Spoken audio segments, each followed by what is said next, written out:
விநாயகருக்கு ஏன் யானை தலை வந்தது தெரியுமா? முன்பொரு காலத்தில் இமயமலையின் உச்சியில் பார்வதி தேவியார் தனது இல்லத்தில் வாழ்ந்து வந்தார். ஒரு நாள் தனக்கு சுற்றம் வேண்டும் என்று எண்ணிய பார்வதி தேவி தன் கைகளால் மஞ்சள் மற்றும் சந்தனத்தை குழைத்து ஒரு சிறுவனை உருவாக்கினார். பார்வதி தேவியின் பரிபூரண அன்பின் காரணமாக சந்தனத்தால் உருவாக்கப்பட்ட சிறுவன் உயிர் பெற்று விழித்தான்.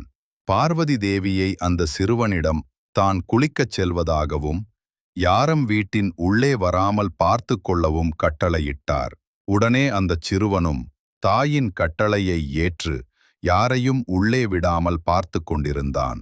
அந்த நேரத்தில் சிவபெருமான் தன் இல்லத்திற்கு திரும்பி வந்தார். அப்போது வீட்டு வாசலிலேயே சிறுவன் தைரியமாக நின்று யாரும் உள்ளே போக முடியாது என சிவபெருமானிடம் கூறினான்.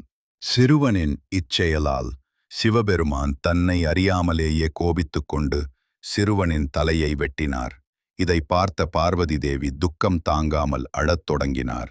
உடனே சிவபெருமான் தனது காவலாளிகளை அழைத்து வெளியில் சென்று தாங்கள் பார்க்கும் முதல் உயிரினத்தின் தலையை கொண்டு வரும்படி கட்டளையிட்டார். உடனே காவலாளிகளும் ஒரு பெரிய யானையின் தலையை கொண்டு வந்தனர். சிவபெருமான் அந்த தலையை அச்சிறுவனுக்கு பொருத்தி உயிர் பெறச் செய்தார். சந்தனத்தால் உருவாக்கப்பட்ட சிறுவனுக்கு விநாயகர் என பெயர் சூட்டி ஆசீர்வாதம் செய்தார்.